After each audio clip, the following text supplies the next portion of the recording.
Tere! Täna ma tahan sulle rääkida vibratsioonist.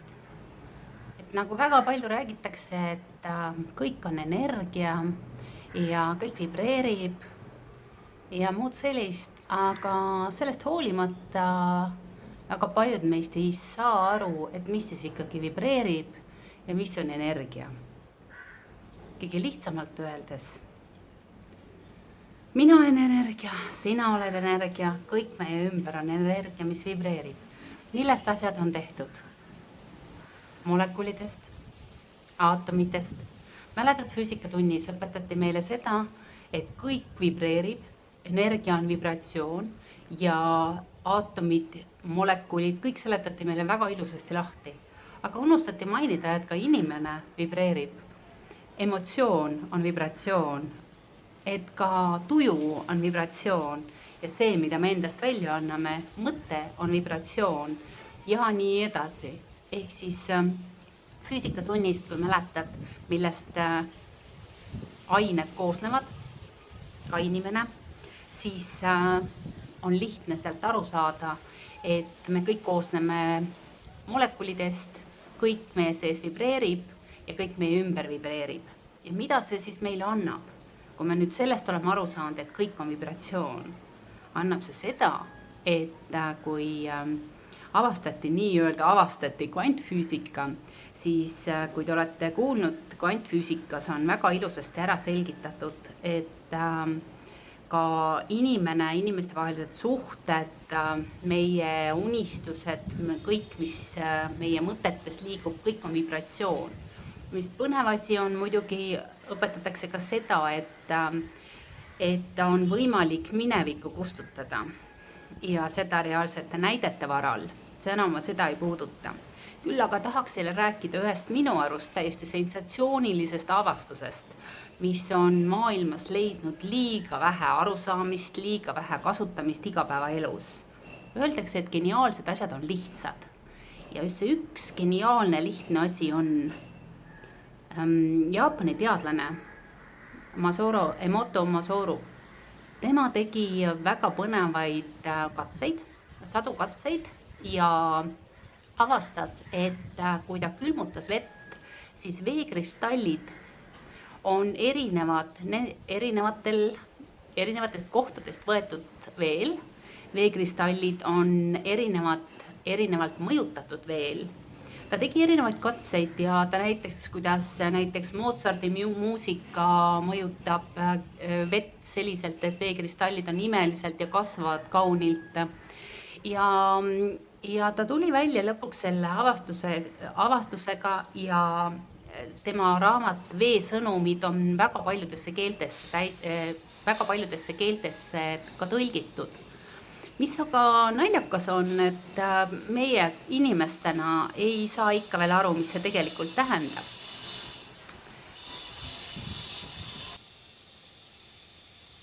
Ma olin oodanud väga pikalt seda pühalikku momenti, kui meie maja ümber ehitamine natukeseks tasa jääb, kuid paraku hakkas see just praegu jälle uuesti pihta. Nii et ma kolisin vahepeal tuppa, et natukenegi vaiksemas keskkonnas sinuga rääkida. Et siis tagasi tulla see moto juurde, et paraku tema see suur avastus, mis ta tegi, seda ei rakendata igapäevaselt ellu. Sellest on palju räägitud, sellest on räägitud Sigritis, sellest on ehk siis Saladuse filmis, sellest on räägitud What to Believe to Me Know erinevates filmides ja valgustavates kanalites on sellest räägitud, aga ikkagi ei ole veel seda igapäevast arusaamist ja mõistmist enamus inimestel, et me koosneme veest, meie keha koosneb, kui me sünnime umbes 90% veest, kui me sureme umbes 70% veest. Miks on siis ka vee joomine väga oluline, puhta vee joomine, just sellepärast, et me annaksime pidevalt oma kehale seda, millest tema koosneb. Ja see on äärmiselt oluline meie funktsioneerimiseks. Nüüd, kui me teame, et vesi on hea juht ja me teame ka füüsikast oleme õppinud, et kui elektrilöögi saab vesi, siis võib inimese tappa, sest veri juhib vesi juhib väga hästi elektrit, siis kui me seda kõike informatsiooni teame, siis me saame aru ka seda, et kui vett mõjutada teatud viisil, on vee struktuur erinev. Kui me mõjutame vett ehk siis oma keha, näiteks heade mõtetega, heade tunnetega, ilusate sõnadega, helge visualiseerimisega ja hoiame ennast tänulikkuses ja armastuses, siis on meie keha vibratsioon absoluutselt teine, meie keha koostis on teine ja meie rakud on õnnelikud. No teada on, et 80% vähemalt haigustest, 80% on psühhosomaatilised, mis tähendab, et meie emotsioonid on need haigused meile esile toonud, et esile kutsunud. Selle kohta on Luulevilmal päris palju informatsiooni ja loomulikult Louise Hay oli õpetaja, tõeliselt minu üks guru.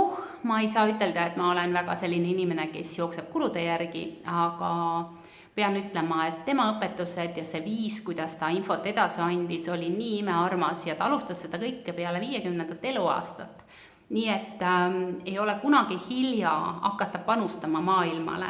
Ta elas väga-väga rasket elu, ta elas väga palju vägistamist ja alandamist läbi oma elus ja tal oli väga madal enesehinnang, kui ta ühel hetkel mõistis, et see kõik on tema mõtete vili ja ta saab hakata mõtlema ja tundma teisiti ja kogu maailm tema ümber muutub.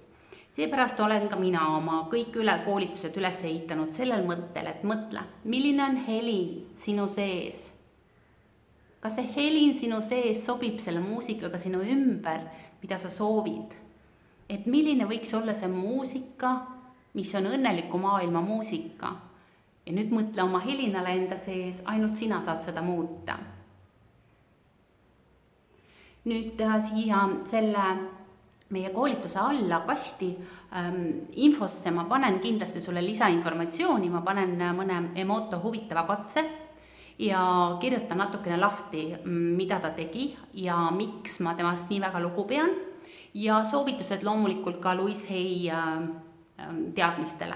Et minu arust on see super, kui me mõistame seda, et kõik on energia, et me saame oma elus luua ja me peame lihtsalt aru saama sellest, et kui sa ütled, et aga mitte midagi ju ei juhtu, on ju, ma unistan, mitte midagi ei juhtu.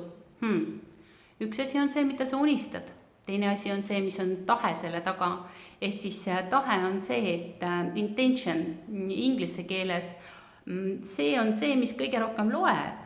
Et kui sul on, kui sinu eesmärgid ei ole õilsad näiteks, siis on suhteliselt tõenäoline, et sinu unistused ei lähe täide. Ja unistused ei lähe meil täide ka sellepärast, et meil on monkey mind. Ja monkey mind tähendab seda, et meie mõte kogu aeg hüppab siia sinna. Üks hea harjutus nii silmade treenimiseks kui ka keskendumise treenimiseks on see, et sa paned umbes poole meetri kaugusele endast küünla ja jälgid seda küünlaleeki. Ja mitte 2 minutit, ega 3 minutit, ega 5 minutit. Proovi seda teha näiteks 15 minutit, 20 minutit, pool tundi. Ja proovi silmi mitte pilgutada. Ja tee seda iga päev. Fokusseerumine ja üleüldse keskendumisvõime on iga aastaga inimestel aina vähemaks muutunud paraku. Ja seoses sellega on vaja seda teadlikult treenida uuesti. Me ei suuda enam läbi lugeda pikki tekste, reklaamtekstid on läinud aina lühemaks, raamatud on läinud aina õhemaks ja neid peaaegu ei loetagi. Sellepärast, et inimesed on nii harjunud